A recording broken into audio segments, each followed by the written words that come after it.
He slapped an elderly widow in a diner, not knowing the quiet woman he humiliated was the mother of a Hell's Angels rider. Backhand index pointing right before the story begins. Subscribe to Bikershype Backhand Index Pointing Right. Like this video and share it with your friends. The bell above the diner door rang softly, the way it always did, a tired, cracked sound that had heard too many mornings and too many regrets. IT was 7:12 a.m. rain pressed against the windows of Miller's roadside diner, streaking the glass like long, trembling tears.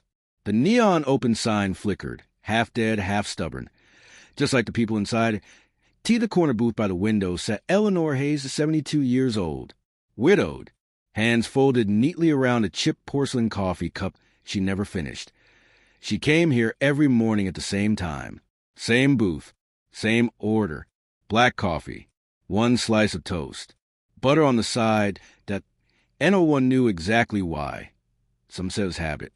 Some said it was loneliness. The waitress, Maggie, believed something else. Routine is the only thing grief can't steal, Maggie once whispered. Eleanor's back was straight despite the years. Her coat was old gray and carefully mended at the elbows.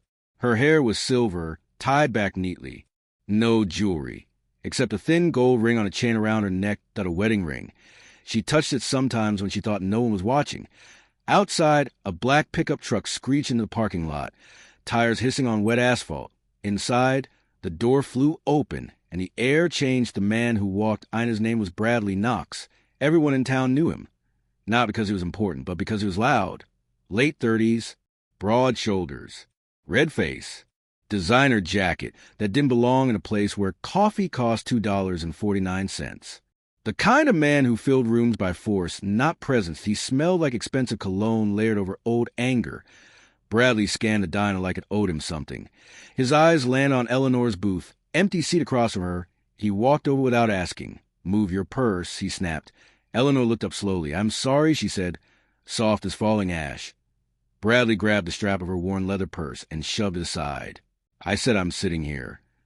The diner went quiet. Maggie froze behind the counter. A trucker paused mid-bite. Two construction workers exchanged uneasy looks. Eleanor didn't argue. She simply nodded and slid her purse closer to her side. Bradley sat down hard, the booth creaking beneath his weight. "Unbelievable," he muttered. "Old people think they own the world." Eleanor stared at her coffee. Her hands trembled, but she held the cup steady. Silence as Andy Bradley snapped his fingers. "Hey?" "Waitress." Maggie approached carefully. "What can I get you?" "Something that doesn't taste like burnt garbage," he said loudly, glancing at Eleanor. "Unlike some people, I expect quality." Maggie forced a smile and turned away. Bradley leaned back, arms spread wide. "So," he said, looking at Eleanor now, really looking, "you deaf or just ignoring me?" Eleanor met his eyes. "I'm just here to have my breakfast," she replied. Her voice didn't shake. That irritated him. "You know," Bradley sneered, "people like you should stay home. This place isn't a retirement center." Eleanor said nothing. She lifted her toast. Her hands trembled again. Bradley watched it, smiled. Predators smile when they sense weakness. The moment before everything but Eleanor reached into her purse and pulled out a few folded bills. She stood carefully, slowly. "I think I'll go now," she said. Bradley laughed. "Oh, no, no, no. Sit down. You're not done." "I don't want trouble," Eleanor said quietly. Bradley stood up. That's when Maggie spoke. "Sir, please." Bradley turned sharply. "Shut up." Then, without warning, without reason, he slapped Eleanor across the face. The sound was sharp. Wet. Final. Her glasses flew off the table. Her body staggered back into the booth. The coffee cup shattered on the floor. Time stopped. Eleanor's cheek burned red instantly. Her lips trembled, but she didn't cry. Not yet. The diner was frozen in horror. Bradley stood there breathing hard, chest puffed, eyes wild. "Learn some respect," he spat. Eleanor slowly raised her hand to her face. Her fingers brushed the sting. And for the first time, her eyes filled with tears. 101 Eleanor Hayes had buried her husband 20 years ago. She had buried friends. She had buried dreams. But she had never, not once, felt as small as she did in that moment. And yet she didn't scream. She didn't beg. She didn't curse. She reached into her purse again. Not for a phone, not for help, but for a photograph. old, creased, faded at a young boy in front of a motorcycle. Leather jacket, serious eyes, one arm around her shoulders. She looked at it briefly. Then she folded it back. Bradley didn't see it, but the universe did outside. Far down the highway, an engine roared. A rider felt something tighten in his chest, and without knowing why, he turned his bike around. The weight of the slap didn't echo. That was a strange part. IT should bounce off the chrome napkin holders, rattle the windows, screamed his way to the diner like a gunshot. Instead, it vanished into a silence so heavy it felt alive. Eleanor Hayes stayed seated. Her cheek burned. Not the sharp pain. She'd known worse. But the deeper sting. The kind that crawls into the bones and settles there, whispering shame where pride used to live. Her glasses lay crooked on the floor, and one moved. Bradley knocked it over her, chest rising and falling, fists clenched like he'd just won something. "Look at you," he said, his voice low now. Always a victim. Maggie rushed forward, hands shaking. "Ma'am, are you okay?" Eleanor nodded once. Slowly, carefully, she reached down and picked up her glasses herself. One lens was cracked. She slid them back onto her face anyway. "I'm fine," she said. The lie tasted bitter. Bradley scoffed. "Of course you are. Tough old bird." A trucker at the counter stood up halfway. "Hey, man, that wasn't—" Bradley turned his head just enough.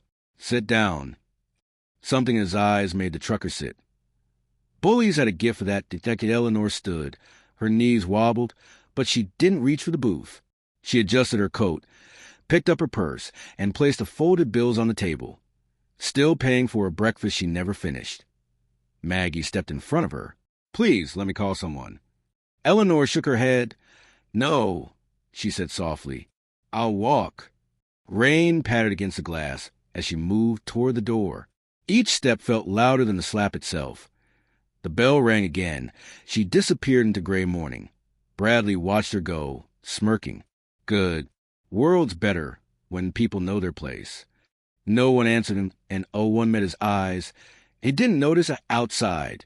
The W of the rain soaked Eleanor's coat within seconds. Her shoes splashed through shallow puddles as she crossed the parking lot. Halfway to the bus stop, her strength finally gave out. She sat on the cold metal bench beneath the flickering street lamp and pressed her hand to her cheek. That's when the tears came. Not loud, not dramatic, just a quiet breaking. She reached into her purse again. This time she took out the photograph and didn't put it away. "Daniel," she whispered. She hadn't said his name out loud in years, her son. Her only child. She remembered him at 5, knees scraped, fists balled, standing between her and a barking dog twice his size. "I got you, Mom," he'd said, voice shaking but brave. She'd laughed then. She wasn't laughing now inside. The aka back in the diner. Maggie stood frozen behind the counter. Bradley slid back into the booth and snapped his fingers again. "Coffee," he said. "Hot. And this time don't burn it." Maggie didn't move. The cook leaned out from the kitchen. "Brad, you should go." Bradley laughed. "Or what?" No one answered. The door stayed closed. But the room felt smaller now, tighter as if the walls themselves had been watching far away. The T 200 miles south. A black motorcycle cut through the rain like a blade. Daniel Hayes rode alone, leather jacket soaked. Beard flecked with gray. Eyes locked forward. He hadn't planned to turn around. But something had pulled at him. Hard. Sudden. Like a fist closing around his heart. He eased off the throttle. Then slowed. Then stopped. The rain drummed on his helmet as he stared at the road behind him. "Damn it," he muttered. He turned the bike, and the engine roared back at the dinner. Bradley finally finished his coffee. He tossed a crumpled bill onto the table, sure of the total, and stood. As he headed for the door, Maggie spoke. "You shouldn't have done that." Bradley paused, turned slowly. "You think I care?" He smiled. The bell rang as he left. None of them knew it yet, but the slap had already started something, and it was riding north. What the diner, AW, the bell above the door hadn't finished ringing before Maggie was already moving. She didn't hug Daniel, didn't smile, didn't say "I'm sorry." She poured him a cup of coffee with hands that still shook. "Sit," she said. "Please." Daniel's Saturday not slouched, not relaxed, still as a loaded weapon. The diner was quieter than it had been all morning. A few customers glanced over. then looked away. They knew who he was.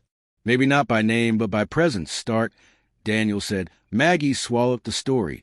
Piece by piece, he came in loud. Maggie began, like he owned the place. Sat with her without asking. Talked down to her. I tried to. Her voice cracked. He called her names. Told her she didn't belong. She tried to leave. Daniel's jaw tightened, but he didn't interrupt. Then he hit her, Maggie said. Just like that. Open hand. Hard. The spoon in Daniel's cup snapped into a clean break, and no sound from him. Only his eyes changed. Who saw it? He asked. Maggie looked around the diner. Every head lowered, point one by one. People stood, the trucker, the cook, 2 regulars from the back booth. We all did, the trucker said. And none of us stopped him. Daniel nodded once. Not in forgiveness, I in acknowledgement. Name, he said. Bradley Knox, Maggie replied. Drives a black pickup. Plates start with case 7. That's enough. Daniel stood. He placed a bill on the counter. More than enough. Thank you for calling, he said quietly. Maggie reached out. Daniel, don't do anything stupid. He looked at her. Too late, he said, not as a threat, but as a fact. Then he walked out Eleanor. The truth comes that Eleanor was washing the same cup for the 3rd time when the knock came, soft. Careful. She froze, and no one knocked on her door anymore. Another knock. Mom, a voice said. It's me. Her knees buckled.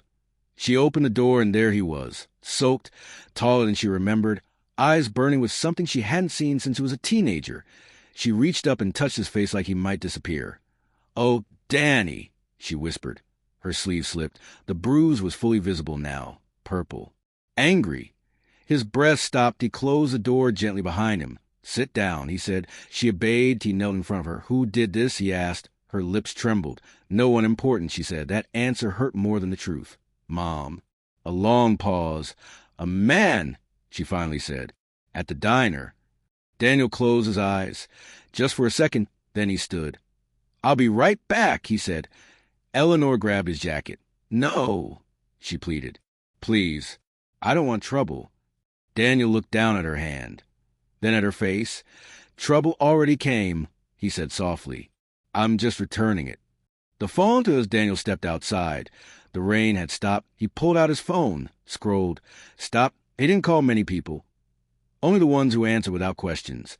The first call connected immediately. Where you at? A voice asked. Northbound, Daniel replied.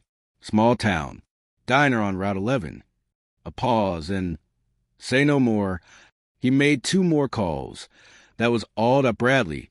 Oblivious Bradley Knox spent the afternoon like nothing had happened. Lunch with friends. Laughing. Telling a version of the story where the old woman was crazy and asked for it. He didn't notice the black bike parked across the street from his office. Didn't notice the man watching him through a tinted visor. Didn't notice the road getting smaller. The sun dipped behind the hills early that evening, dragging long shadows across the town like fingers that didn't want to let go. Daniel Hayes sat on the low steps outside his mother's house, helmet resting beside him, jacket hanging open as steam rose faintly from the leather. Eleanor watched him through the window. She knew that posture. She'd seen it once before, years ago, when a man had threatened Daniel in a parking lot after work. Daniel hadn't moved then either. Just sat, quiet, still. The man had left on his own. She pressed her palm to the glass. The WIT Daniel didn't rush. Rushing was for people who lost control. He checked his watch. 1:6:41 p.m. The first engine rolled into town at 6:58. Low. Heavy. Respectful. Then another. Then 2 more. They didn't roar. Didn't announce themselves. They arrived. Daniel stood as the bikes pulled in one by one, lining the curb like black steel sentinels. Men dismounted. Different ages. Different scars. Same eyes that no one hugged. No one laughed at a nod here. A class 4 on their point, one of them. A broad man with iron gray hair and a calm face. Step forward. You okay? He asked Daniel. Daniel shook his head. No, he said. But I will be. The man nodded. That's enough. Inside, Eleanor feels IT Eleanor felt a change before she saw it. The house grew quieter. Not empty, focused, she stepped onto the porch. The men fell silent. Daniel turned. "Mom," he said gently, "I need you inside." She shook her head. "I raised you," she said. "I can stand here." Daniel hesitated, then nodded. No one argued with her. They never with the code spoken, and they gathered in a loose circle, No shouting. No bravado, just word that carried weight. "He struck her," Daniel said. "In public." A murmur moved the group, not anger, but something colder. "That breaks the code," one man said. Another nodded. "Elders are off limits." "And mothers," someone added quietly. To Daniel's jaw tightened. He laughed after. Daniel said, "That did it." The gray-haired man spoke again. "What do you want?" Daniel didn't answer right away. He looked at his mother, then back at the men. "I want to understand," Daniel said, "exactly what he did." No one asked how. They already knew that Bradley, the night beating Bradley Knox, left the bar at 7:23 p.m. He was laughing, keys swinging loosely in his hand. "See you losers tomorrow," he said, slamming the door behind him. The parking lot was mostly empty, except for the bikes. He slowed, looked around. "What the hell?" he muttered. Daniel stepped out of the shadows, helmet under his arm. Eyes calm, Bradley frowned. "You got a problem?" Daniel nodded. "You hit my mother." Bradley blinked once, then laughed. "Oh, that old woman? She shouldn't." Daniel stepped closer. Not fast, not threatening, just close enough. Bradley stopped laughing. "You don't get to explain," Daniel said. "You already spoke." Bradley looked past him, AT the MEN, AT the bikes, AT the way no one moved. "What is this?" he asked, voice cracking. "You trying to scare me?" "No," Daniel said. "We're trying to teach you." The lesson being, they didn't touch him. Not yet. They walked him to his truck, opened the driver's door. Daniel pointed inside. "Sit." Bradley hesitated. A hand landed on his shoulder. Firm. Heavy. He Saturday. Daniel leaned down, eyes low with his. "You remember her face?" Daniel asked. Bradley swallowed. "Good," Daniel said, "because you're going to remember this moment the rest of your life." Daniel closed the door, stepped back, and nodded. The engine started point one by one, surrounding, not trapping, containing. Bradley's breathing turned ragged. "What are you doing?" he shouted to the glass. N01 answered. The lesson had begun. Understanding fear. Bradley Knox had never been afraid of men. He'd been afraid of consequences, lawyers, bosses, fines, but not men. Men could be shouted down, pushed, humiliated. That confidence drained out of him as the engine settled into a low, steady idle around his truck. Not revving, not threatening, waiting. The sound pressed in from all sides, vibrating through the metal doors, the steering wheel, his ribs. It wasn't loud. It was patient. Bradley pounded on the window. "Hey, you can't do this. This is harassment." No one responded. Daniel stepped into view at the front of the truck. He crouched, so Bradley had to look down at him. That bothered Bradley more than anything. "You feel trapped?" Daniel asked. Bradley scoffed. "I'm not scared of you." Daniel nodded. "Good. Then listen." He gestured.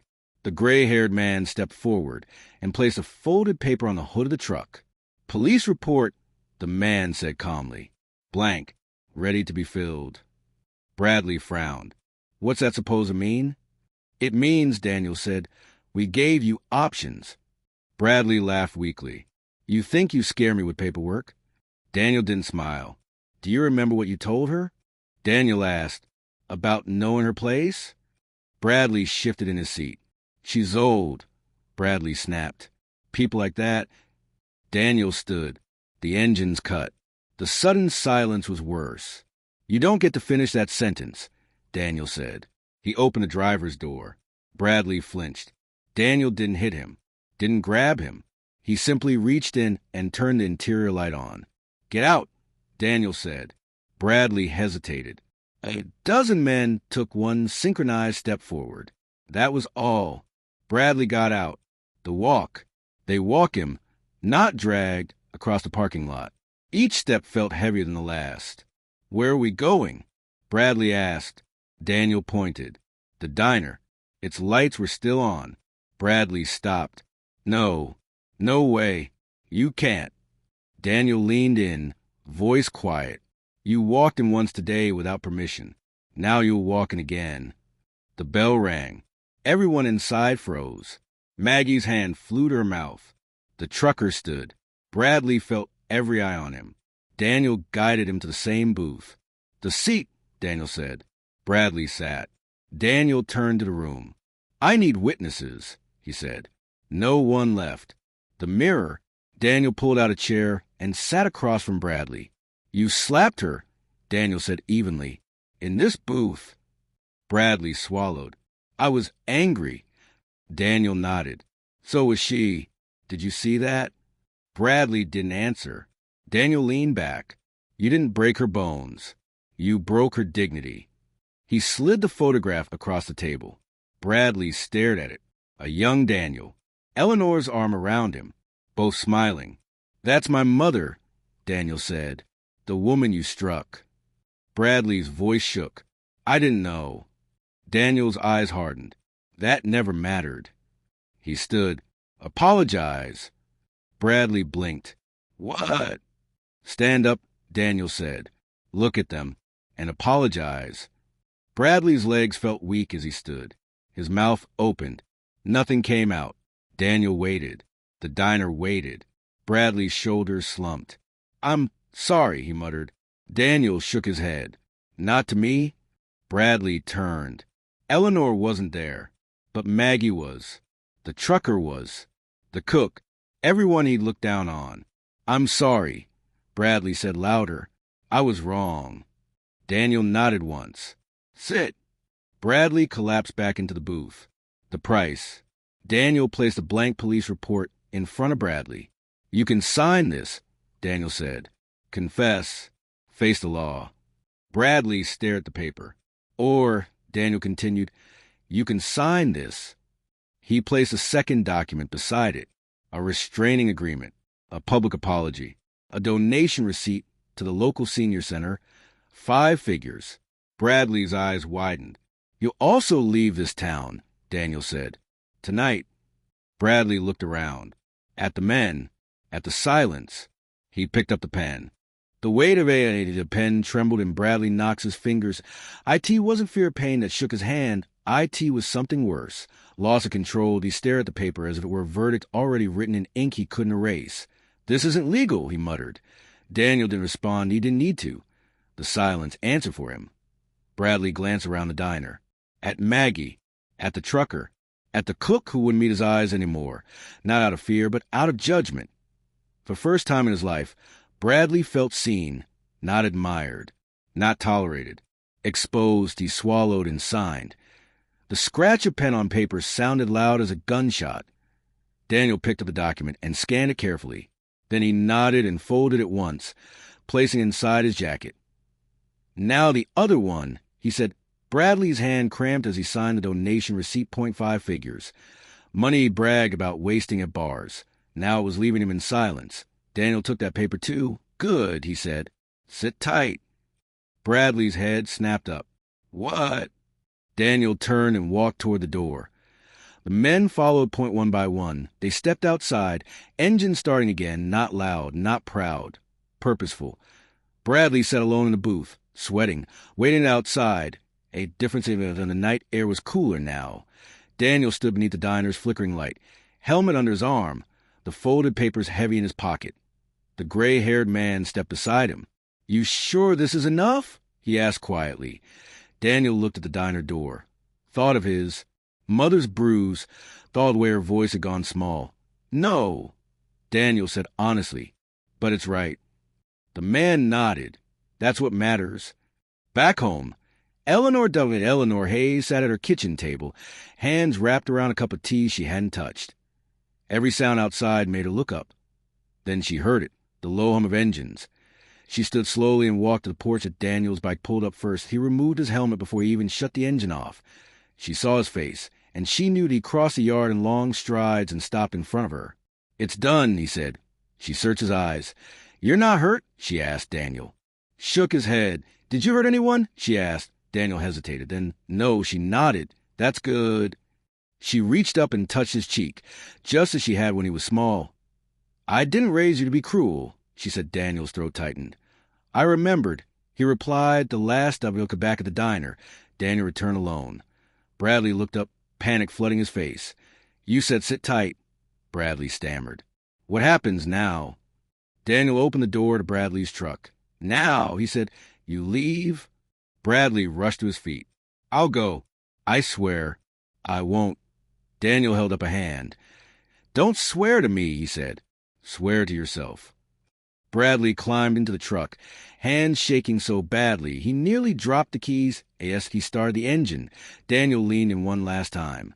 "You ever raise your hand to someone who can't defend themselves again?" Daniel said calmly. "And the next conversation won't include paperwork." Bradley nodded furiously. The truck pulled away. Fast. Too fast. But Daniel didn't watch him go. He turned back toward the diner.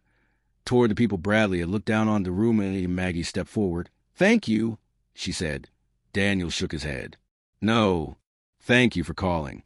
The trucker cleared his throat. "You're welcome here any time." Daniel nodded. "I know." He walked out. The bell rang one final time, and for the first time all day it sounded normal.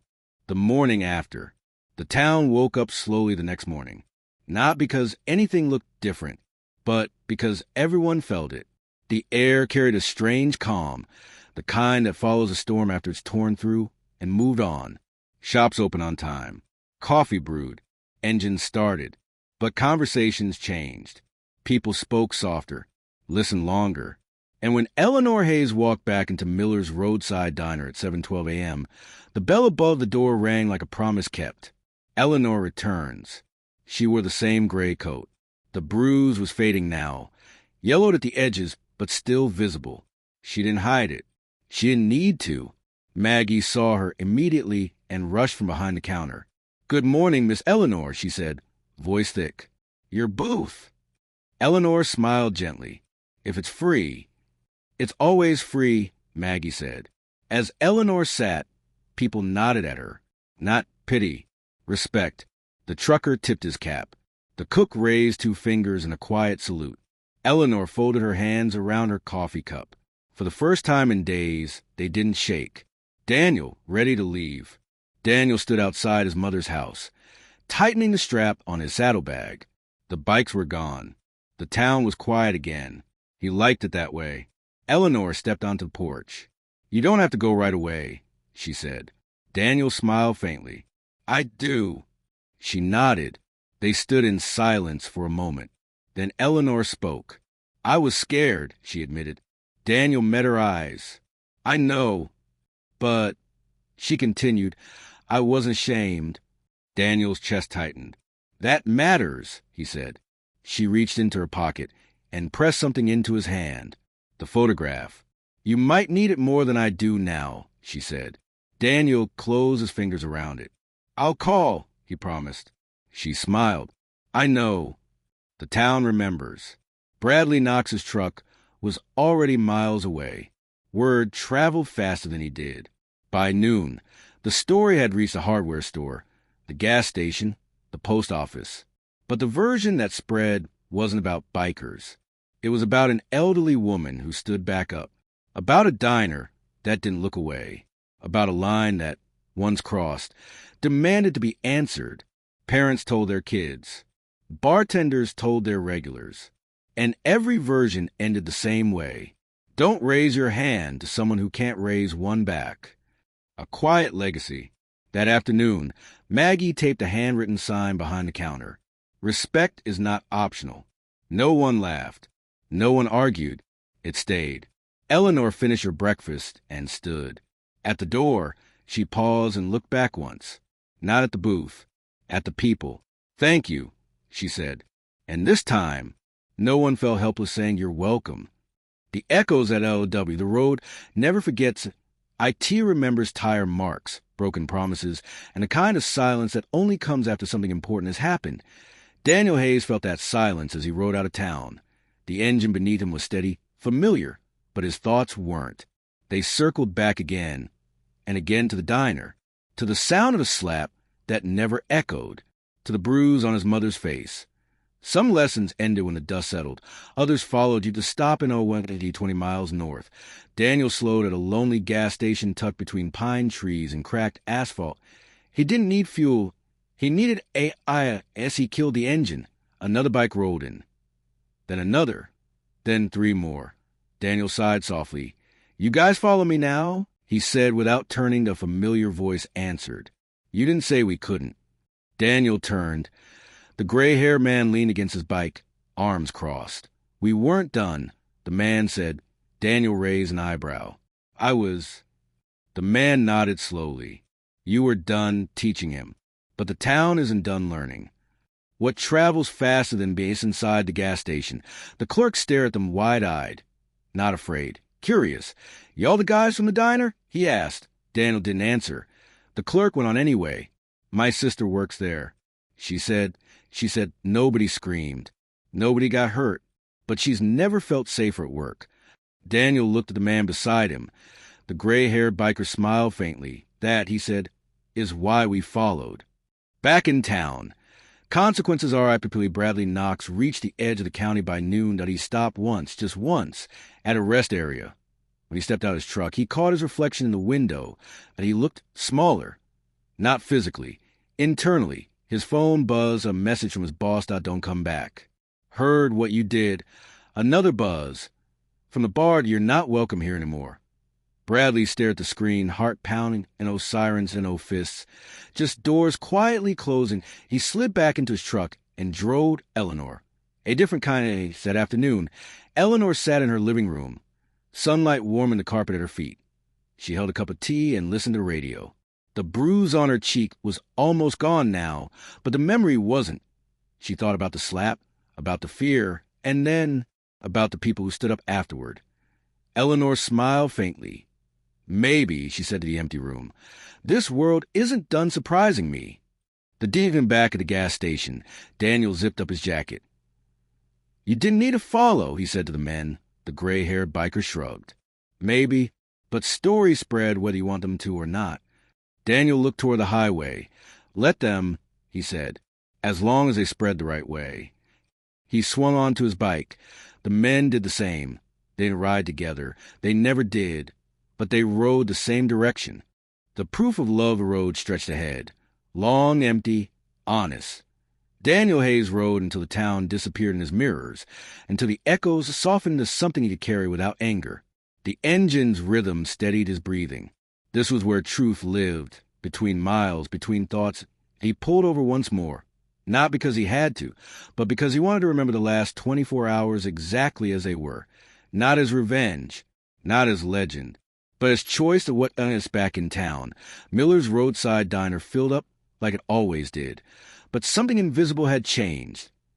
People held doors open longer. Voices softened when elders spoke. And when someone crossed a line, others stepped in before damage could be done. The sign behind the counter stayed. "Respect is not optional," and no one asked who put it there. No one needed Eleanor's orange Eleanor. Hayes returned to the diner again the next day. Same time, same booth, same coffee. But this time, she smiled at strangers, and they smiled back. Maggie set down her cup gently. "On the house today." Eleanor shook her head. "No, dear, I pay my way." Maggie nodded, eyes shining. "Yes, ma'am." Eleanor took a sip and closed her eyes for a moment. Not because of pain. Because of peace, the man who L.A.T. Bradley Knox crossed 3 counties by nightfall, he didn't stop to eat, didn't stop to sleep. He understood something now, something he'd never learned before. Power wasn't volume. Strength wasn't cruelty. And some lines, once crossed, erased places you thought you could return to. He never came back. The road answers made Daniel start his bike again as he merged onto the highway. His phone buzzed. One message from his mother. "I'm proud of you." Daniel exhaled. That was enough. He rode on, not chasing trouble, not running from it, just moving forward. Exactly the way he always had. The last WD this story was never about fists. It was about witnesses, about standing when silence feels easier, about remembering that dignity is not something you earn. It's something you protect.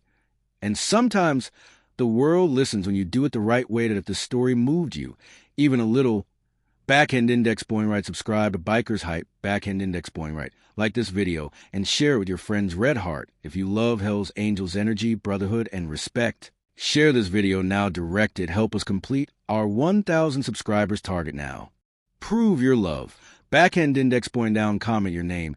Below, you might be the next character in our next legendary story. Motorcycle, fire Bikershype. Respect rides forever, fire motorcycle.